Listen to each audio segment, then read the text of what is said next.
Ngayon nagtataasan na ang mga produktong petrolyo dahil sa tensyon sa Middle East. Kanya-kanya namang diskarte ang ating mga kababayan para makatipid at hindi ito maging stress. Kung paano nila ginawa yan, alamin natin sa report ni Jeremy Piscano.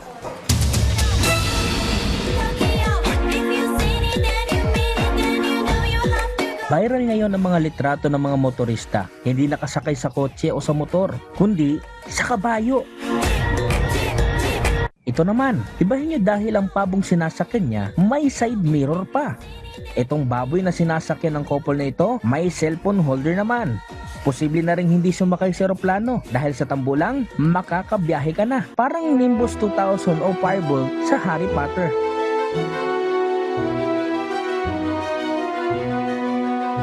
Tibay ng katawan at tagal ng panahon talaga kilala ang mga kalabaw. Dahil dati sa sakahan lang ginagamit, pwede na rin pala sa kalsada.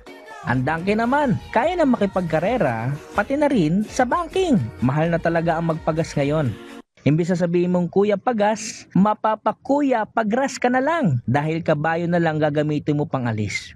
Gaya ng mga moto-taxi riders na ito, naging katuwaan nilang ito na lang ang gamitin panghatid sa mga pasahero kahit umabot pa yan ng 100 kilometers per day.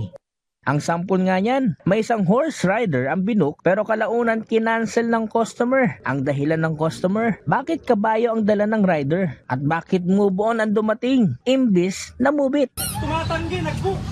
Boss, ang binok ko, move it, hindi move on. Hindi yan, sir. Hindi pwede yan. Nag-book ka. Matatanggal ako sa trabaho niyan. Ito ko, boss. Ito, sir. Cancel mo na lang, boss. Cancel mo na lang. Kawawa yung kabayo. Move Move on on. na nga ngayon. Move on. Wala nang gas. Hindi pwede yan.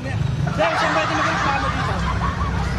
Sa barangay, nag-book. Sa barangay tayo. Hindi pwede yan. Hindi pwede yan. Cancel mo na lang, boss. Nag-book ko pa ng move on tapos di ka sasakay. Hindi pwede yan, boss. Tara Cancel na. mo na lang, boss. Cancel mo na lang. Car ba ang gamit nyo sa drive-thru? Ibahin nyo ang grupong to. Talagang horseback riding ang dating para maka-order lang ng pagkain sa isang fast food restaurant. Iba talaga ang mga Pinoy. Pag-usapang problema, kayang-kayang gawing good vibes at katuwaan yan. Jeremy Piscano para sa Pambansang TV sa Bagong Pilipinas.